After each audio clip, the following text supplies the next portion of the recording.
Ah non, mon petit bonhomme, je suis éclaté. Alors bon bah j'ai pas pu faire d'outro hier parce que bah je suis arrivé en pleine nuit, j'étais avec Quentin donc j'ai un peu profité de ma soirée. Mais bref, bon on s'en fiche un peu.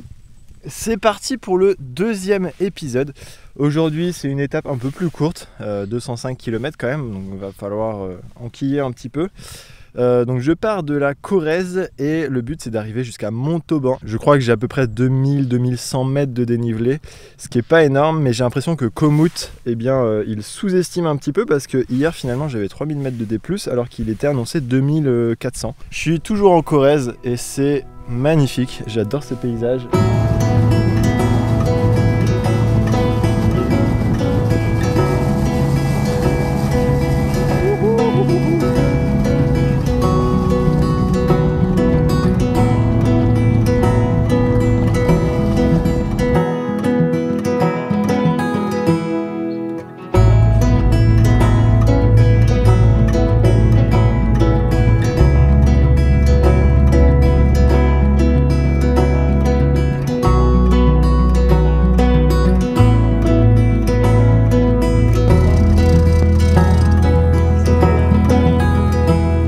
Bon bah je suis carrément paumé en plein milieu de la Dordogne, vraiment dans un endroit coincé entre le Lot et la Corrèze. J'ai croisé quasi personne, genre juste 2 tracteurs en 20 km. Il n'y a pas un chat, il n'y a rien, c'est vraiment des mini-routes comme ça là. Comme on peut voir derrière moi. Ça passe dans des bois au milieu des champs et tout, c'est un petit peu vallonné, principalement en descente. Aujourd'hui j'aurai plus de D+, que... non pardon. Aujourd'hui j'aurai plus de D- que de D+. Donc en vrai, bah, c'est plutôt pas mal. Je passe par des paysages qui sont hyper beaux et surtout hyper calmes, donc j'en profite au maximum. Je profite également de villages pour bien manger un petit peu dans une boulangerie, mais aussi pour me recharger en eau. Et puis avec les températures qui augmentent, eh bien, je peux même me déshabiller et puis mettre un cuissard court. Et ça, à cette période de l'année, au mois de février, eh bien c'est plutôt pas mal. Bon les petits potes, il fait bien chaud. En vérité il fait que 10 degrés mais je sais pas, c'est sec et puis le soleil il tape quand même pas mal et je pense que cet après-midi il va faire encore plus chaud. Là il doit être quasiment 11h donc j'ai décidé de enfin sortir le cuissard court, de me foutre à poil et puis bah, de me changer. Hier j'ai hésité trop longuement, je l'ai pas fait finalement et puis bah là je vais le faire avant qu'il ne soit trop tard. Et même en haut j'ai chaud. Je pense que je vais pas mettre le maillot court, ce sera un petit peu abusé. Mais cuissard court, c'est de circonstance, je pense. Allez, on va se foutre à Walp. Dans les bois, là. Là, on est bien, là, Tintin. Allez, en route, les petits loups. C'est reparti. Ah, la pâte à l'air, ça fait tellement du bien. Ah. Allez, go.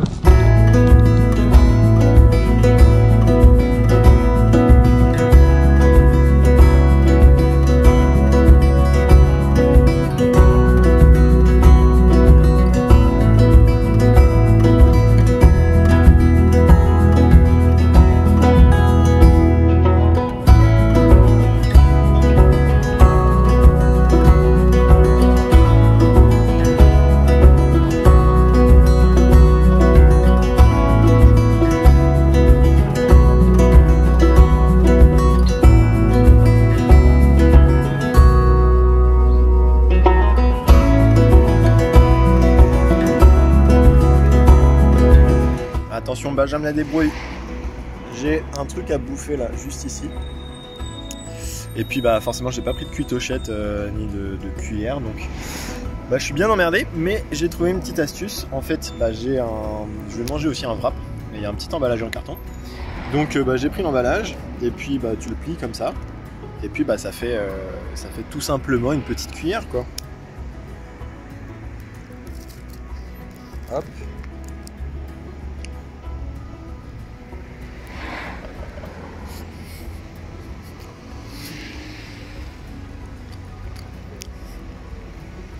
C'est parfait.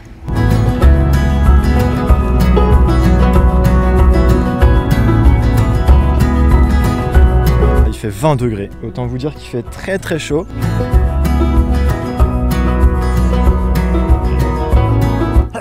Kilomètre 153. Et les paysages changent du tout au tout. C'est beaucoup plus sec, il y a moins de verdure.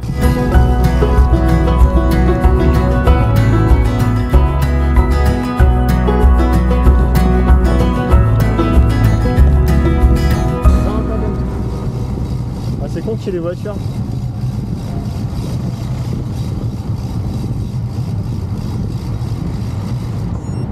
C'est shooting Westway. Bon et bien voilà, je suis arrivé à l'hôtel à Montauban après 204 km en 8 heures. Donc non franchement, je suis plutôt content. J'ai un petit peu augmenté la moyenne sur la fin de sortie parce que j'avais plus de montée. Donc je suis plutôt content, je suis pas trop fatigué, j'ai mal aux jambes mais normal, mais je pense qu'après une bonne nuit de repos, bah ça va aller mieux. Je vais en profiter d'être chill pour répondre à la question, est-ce que c'est possible de bikepacker en hiver? Alors oui, c'est possible de bikepacker en hiver, mais il suffit juste d'adapter au moins 3 choses. La première, et c'est la plus évidente, c'est d'adapter son équipement. C'est logique, mais en fonction de la météo, il va falloir prévoir des vêtements imperméables, comme une veste ou un pantalon ou un surpantalon de pluie, et surtout des très bons couches-chaussures. Évidemment, qui dit hiver dit température assez basse, il va falloir prévoir une bonne veste, une veste thermique, et surtout respecter le système des 3 couches qui est un peu emprunté au trek ou à la randonnée. Le système des 3 couches, il est simple. Vous avez besoin d'une première couche technique qui va permettre d'évacuer la transpiration mais de garder votre chaleur corporelle, d'une deuxième couche technique qui va emprisonner l'air et vous garder vraiment au chaud, et une troisième couche qui va être là pour faire face à la météo, donc des intempéries, le froid, mais aussi le vent. Avant de partir, pour vous préparer, vous pouvez regarder la météo et les prévisions étendues sur 4 à 10 jours. Pour ça, il y a un site qui est vraiment très fiable puisqu'il utilise les satellites de Météo France. Le site, c'est météociel.fr. Vous avez juste à taper le nom de la ville et à cliquer sur prévision étendue pour regarder s'ils annoncent beau ou pas dans les 10 prochains jours. Si vous prévoyez votre trip bien avant, vous pouvez vous renseigner un petit peu sur le climat qu'il fait là où vous voulez aller. L'équipement, forcément, il est lié au deuxième point sur lequel vous allez devoir vous adapter, c'est l'hébergement. Si vous comptez bivouaquer, il va falloir adapter son équipement en fonction, mais bien encore, de la météo et du froid qu'ils annoncent. Donc il va falloir vous équiper d'un très bon matelas, d'un très bon duvet et d'un bon abri, une tente ou un bon tarp. Ça, je pense que ça sera le sujet d'une prochaine vidéo qui sera comment bien dormir en bikepacking. Adapter son hébergement, c'est aussi se dire que peut-être que j'ai pas le bon équipement ou peut-être que j'ai pas assez d'argent pour m'équiper en conséquence pour bikepacker en hiver et surtout dormir dehors. Dans ce cas-là, vous pouvez très bien changer d'hébergement et dormir à l'hôtel, en Airbnb, bref, dormir à l'intérieur sur du dur avec un très bon matelas. Votre nuit sera bien plus reposante.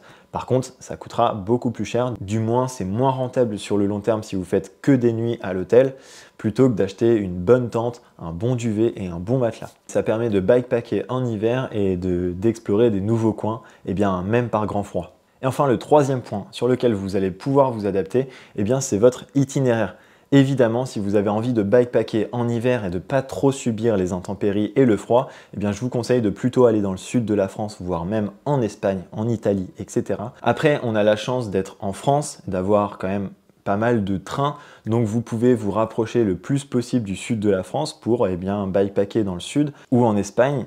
C'est quand même assez abordable, il y a souvent des lignes qui sont pas très loin et là vous êtes quasiment sûr d'avoir du soleil et du beau temps. Adapter son itinéraire, c'est aussi réduire la durée de déplacement pendant la journée puisque évidemment en hiver les journées sont beaucoup plus courtes, donc vous aurez moins de temps pour profiter de votre séance, de votre itinéraire, de votre trajet en bikepacking. Sauf si vous avez une super lampe et ça, on en revient au côté matériel, vous allez devoir vous adapter et prendre peut-être un gilet fluorescent si jamais vous comptez finir pendant la nuit parce qu'en hiver, la nuit se rapproche quand même assez rapidement et puis vous pouvez aussi vous équiper d'une très bonne lampe. Pour cela, je vous renvoie à ma vidéo de préparation sur l'Ultra que j'ai fait au tout début de l'année, le 1er janvier. Je vous donne une référence de lampe, une Sigma 8000 Burst. Et pour ceux qui sont intéressés par cette lampe, je vous mets le lien dans la description si jamais vous comptez de l'acheter. Et la dernière chose à savoir sur l'adaptation de son itinéraire, par grand froid ou alors quand il pleut, vous allez consommer beaucoup plus d'énergie. Donc adaptez votre itinéraire aussi en fonction des villes que vous allez croiser pour pouvoir manger et surtout les boulangeries quoi. Ouais. Essayez de faire votre itinéraire en fonction des boulangeries aussi. Alors en résumé, pour répondre à la question est-ce que c'est possible de bikepacker en hiver? Eh bien oui, il suffit juste d'adapter son équipement, d'adapter son hébergement et aussi d'adapter le troisième qui est son itinéraire. Si vous adaptez ces trois choses, eh bien il n'y a aucun problème. Vous pourrez quand même bikepacker et profiter de l'hiver pour faire des bornes et puis voyager, profiter et découvrir des nouvelles régions. Avant de partir, il faut que je vous annonce que je vais tourner une vidéo de ce setup là, donc peut-être ce soir à l'hôtel ou peut-être demain, je sais pas encore, ça dépendra de ma motivation. Et puis surtout de la lumière, là je pense que ça va être un endroit un peu tout pété, enfin bref. La vidéo de ce setup sortira la semaine prochaine, ou alors si vous avez de la chance et que je me suis chauffé à fond, eh bien elle sortira le même soir que cet épisode. Donc voilà, restez connectés dans tous les cas, mettez la cloche avec la petite notification comme d'habitude. Enfin bref, vous connaissez tout ce qu'il faut faire pour me suivre et me soutenir. En tout cas, je vous dis à très bientôt pour de nouvelles aventures et surtout le prochain épisode, le 3e, où je vais aller à Perpignan. Allez, ciao!